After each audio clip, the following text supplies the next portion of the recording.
All right, we are live with Nina Buik. Nina, you have pretty much done it all. We were just talking, you've been the president of Roscoe Village here in Illinois. You've been on nonprofits. You've been on numerous boards. You've led the brand and been a senior leader at Ingram Micro, a $43 billion company last time I checked. You've done just about all of it. So thank you for being here. I'm so glad that you could be here. Oh my gosh, Sabrina, thank you so much for having me.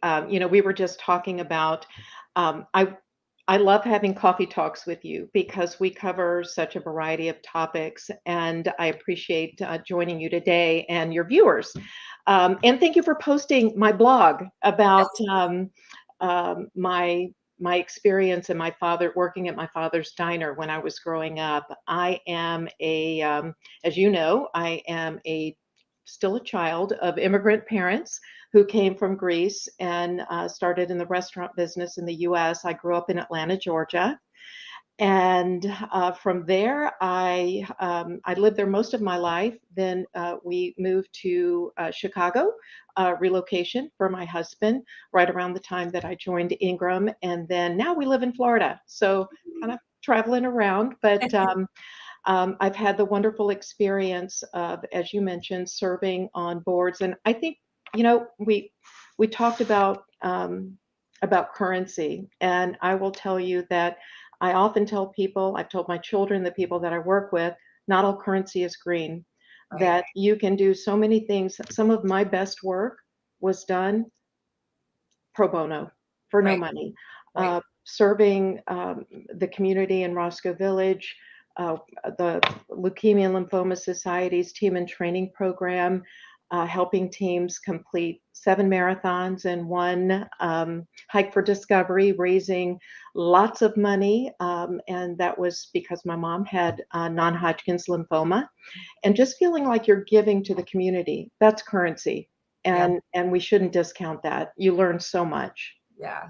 And you hit it on the head when we, for many reasons, when we get together, we do tend to cover the gamut of just about everything. And that was sort of the precipice of what started this conversation and having you on the live, was we started to talk about Agile leadership, and we were talking about how as a senior leader at Ingram Micro, but even, given your role sort of across the board now, as we just heard, across sort of the US at least, and all the work you do across partnerships and sort of this channel ecosystem, how are you helping other people? How are you yourself retaining top talent? Because I'll tell you what, that has been one of the most difficult things for organizations right now and leaders right now is, how do I retain that top talent? So I'll ask you any guidance there, or what do you do? Okay. Well, let's, first of all, it is an absolute privilege to do what I do every day. I pinch myself. I wake up every day and I get to work with extraordinary people who trust me with their careers, to coach them, to guide them, to help them achieve their objectives. And so I want to start there from a place of humility and gratitude. The second thing is you positioned it as retaining.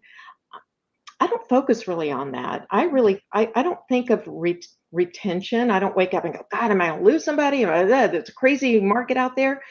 I continue to focus on developing. Things are going to happen no matter what.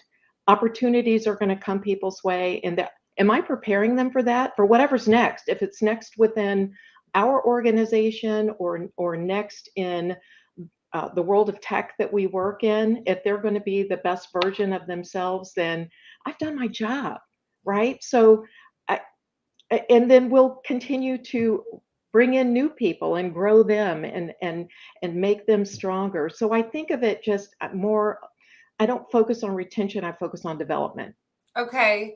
And that makes a lot of sense as somebody who absolutely obsesses about learning and enablement and development and my own personal growth. I mean, I've been very transparent about, I have mentors like you, I have coaches, I ask tough questions. Something that law school taught me and practicing law was I don't have to be the smartest person in the room. I just have to be able to find the right answer faster than anyone else. And I do I love that by that. surrounding myself with brilliant people like you, where I can go, hey, Nina, how do I handle this problem? Or what do you think about this? Can we, sit down for coffee and talk about it? So, one thing that came up in our coffee talk was this idea or concept of agile leadership, and an agile workforce. Help us understand what that even means. What does agile leadership mean? What is an agile workforce? Yeah, well, I'm going to take it to another level. So, okay. First of all, I want to go back to what you said before, and then that'll tee up where I'm going. Um, just simply put, and what keeps my mind sane and how I coach everybody around me, two types of problems, right? I grew up in the restaurant business. There's two types of problems. Either the ketchup bottle's empty or the restaurant's burning down. When I'm working with a team, I want to make sure that they know the difference and they know how to handle each one. The latter is pretty simple. Run like hell, get out of the building. It doesn't really matter. Don't even worry about texting me if that's the right. But empowering them to know that difference, which means that 99% of the time it's something that they can solve. I want to empower them to do that, to solve those problems. Being agile in today's world, I mean, my gosh, the world turned upside down and sideways, and it affected everybody. And looking at it, I'd rather say less agile, more adaptive leadership. You have to adapt to what's going on. You have to adapt to each individual's needs in this new world, right? Each person, they might have children, they might have parents living with them, they have so many different things. So you have to look at each individual and say, how can I lead them through this? How can I guide them so they continue to be productive, fulfilled in their lives, both personally and professionally? And you do that. It's part of it is empathy, and then part of it is just digging deep. And you've got to get them to talk and to trust. And once you do that, I think that you are really helping to, again, going back to retention, you're retaining more people. People are going to leave. It is, what are they calling it? The great resignation. Right, There's an right, article in Forbes. right. It is what it is. It'll level. That doesn't worry me. What worries me is, are they prepared? I Mhm. I love my team, and when I Mhm. say I love my team, they're my family. Yeah. And I want to make sure that when they're going to fly, that they are going to be proud of where they came from and ready to go where they're going to go next. Yeah. Moving on in your career is like equity in a home. Mm. Buying that first home is can be a little difficult because you're unproven, your credit is unproven, so you got to prove yourself.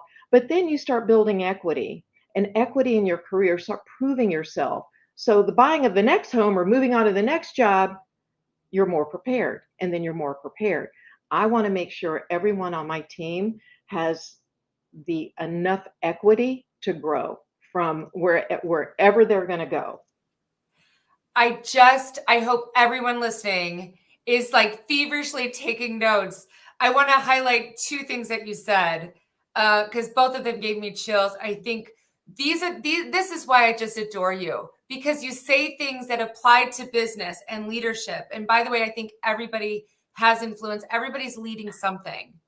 Everybody has the at least ability to influence, but you mentioned something, that there's two kinds of problems in the world, and I feel like this is leadership advice and life advice. Either the ketchup bottle is empty or the kitchen's burning down. And you talked about that in how you empower your teams to say, you got this. You can fill the ketchup bottle. I trust you. Use that word, trust you. Um, I think that says a lot about not just your kind of leadership, but the kinds of teams that you build and develop. And you talked about that sort of in the sense of really how that's such an important step to investing in your team. And that way you're not really worried about retention, right? You're worried about, are they okay as an individual? And we've talked about this many times before. As an individual, am I helping this person become a better person? And then That's really what it's all about, isn't it? yeah, I mean, and that's what we want for ourselves, that the people around us, that we're surrounding ourselves. I'm so lucky and blessed to have great mentors around me, people I admire that are helping me grow and continue to grow. I mean, until I say goodbye to this world, I'm still growing. I still have the opportunity to grow and learn, but I also have the opportunity to lead and teach yeah. and mentor. So this is it's a continuum. It's a continuum, How which is about that? You always see how I slipped that in? continuum. Yeah, thank you. Checks in the mail. So the other thing that you talked about is, moving on in your career is like equity in your home.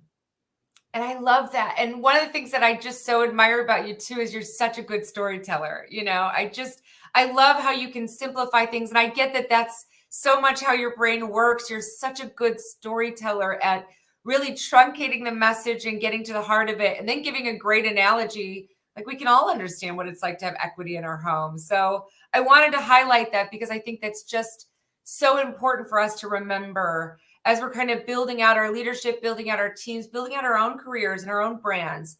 Not to mention those of us who help magnify, organizational brands. So yeah, really good points. Really good points. One thing that we've talked about too is you've mentioned that you don't consider yourself a manager. Yeah. I think that's so interesting. You're the first person who's ever said that. Tell us a little bit about that. Unpack that for us. Well, so I guess it's how I view managing. Okay. Managing is all right. So in parenting, there's 3 stages of parenting. Okay. You're in the micromanagement stage. That's when they're really little and you have to tell them, do your homework, eat your dinner, make your bed, all of those little things. Then they get into high school. And then you're taking a little bit of a step back, right? You're you're macro managing, right? Allowing them to do more things on their own without telling them, letting them fall, make a mistake, whatever. And then you become a consultant when they become an adult, right? You're consulting them. To me, managing is like micromanaging in parenting, like you're telling them, cut your meat in smaller pieces, do this, do that. I'm not that person. I hire adults who I trust and I want to lead them and guide them. That to me is much more impactful, much more valuable. They're adults, they don't need to be managed. If they do, then probably not on the right team. Right. Right. Yeah, that's so important. I think it's part of this idea of sort of adaptive leadership. And you're the one, by the way. Everybody to do this, and you may get results, but you're not going to get the best results you can get. You have to customize the experience for each individual. Then you have to look at it as a coach on a team. And you and I've talked about that. I love football and I watch a lot of Yeah. and I follow a lot of great football coaches, one in particular who recently passed away. But that's how you build a great team. You find out what their individual strengths are, you put them on the field in different positions, you teach them how to work together, and then you get the results that you want. Yeah. Yeah. And it's funny that you bring up coaches because I know that you follow a lot of coaches. You're constantly reading, you're constantly learning, and you follow a lot of leaders too. Is there a sort of a common denominator? And I know my behavioral analyst is coming out. I want to, break it down to an equation. But is there something that you've noticed? And we've talked about this sort of in the context of rounding the bases, so to speak. Is there something you've noticed in some of those top coaches and leaders that you follow? Yeah, I would say they put their values before winning Mm. and focusing on the players and their growth. Winning should be a byproduct of that, but that's not the focus. Because when you focus on that, you might skip a base, and we'll tell that story in a minute. You won't get safe at home. So what does that mean? I mean, what is that? I like that. It's the byproduct. Winning is the byproduct of. Winning is the byproduct of good coaching. Interesting. Okay. Interesting. And so they're typically, then you're saying what you've noticed is that they're putting their values and what you've talked about, valuing your team, valuing their own growth, and valuing the time that you invest in them and the time that they've trusted that you'll invest in them. So tell us a little bit, what does that mean, rounding the bases? What is that? Well, as I mentioned to you the other day, I love Bobby Bowden. Coach Bobby Bowden was one of the most winningest football coaches. Was longtime coach at Florida State University. He went to a small college in Alabama. It was called Howard University. It's now called Samford University. And in 1952, he was playing baseball, and at what would have been his only home run on the baseball team, he hit the ball, he rounded the bases, he beat the throw to home, he thought he scored his first college home run, and then the catcher threw the ball to first and he was called out because he forgot to step on the first base bag. So when you're rounding the bases, whether it's life, whether it's at work, whether it's at leadership, or for leadership, got to make sure that you're touching the bags, got to make sure that you're paying attention to the things that really matter. Because it didn't matter. It was bigger than him. He was focused on himself. He just wanted to get home. Oh, I'm thinking about, I'm going to run. And he didn't think that it was bigger than, the game was bigger than him. He needed to touch that first base bag and he missed it. And he tells that story. And I have to tell you that I was working on a writing project several years ago. My daughter went to Florida State as well. And I wrote Bobby Bowden a letter because I needed his help on something. And during football season, he wrote me back. And it meant so much to me. And that led me to this story. And I will never, ever forget how that man has touched my life in profound ways. Wow. Again, I had a mentor tell me years ago, never underestimate who's watching and learning from you. Oh, love that. I love that. Isn't that amazing? And you go, you really don't know sort of the ripple effect of your leadership. And that's why, even at Continuum, one of the things that you'll see we constantly post about is everyone has influence. Everyone has the ability to make an impact. That's part of the reason why we do these lives, is to highlight, celebrate, and even brag on people that we think are truly exceptional, because there is that level of impact that we think we should be part of spreading and sharing, So I know we just have another minute barely left. What can other businesses do? What can they do to be agile leaders? What can they do to invest in their team so that they don't have to deal with this, great resignation, as we're calling it? Is there guidance or advice, as sort of parting words that you would give to other organizations? Yeah. My answer is going to be twofold. As organizations, continue to look at ways that organizations can adapt to what's happening in the world. I mean, clearly, there's different levels of doing that, from the leadership closer to the associate level to the corporate level. There's many things you can do, ensuring that you're providing them with enough currency, learning opportunity, educational opportunity, growth opportunities. I think all of those are keys to retention. I also think, from an individual leadership perspective, look at your job a little differently. I started out saying that I wake up every day with gratitude and humility. Just a really quick story. I learn a lot from people of all ages. I've learned an extraordinary amount of things from my own children. They've actually taught me to be better parents. They're amazing. But my youngest, who, the story about my youngest, she used to write her teachers every year a thank you note. Every year, all the way through college, she would write her teachers a thank you note. And that led to her joy in life, expressing gratitude. Um, that's really important. Giving, that leads to a fulfilled life. Yeah. Yeah. Oh, Nina, you pulled on the heartstrings yet again. Look at my eyes already watering up.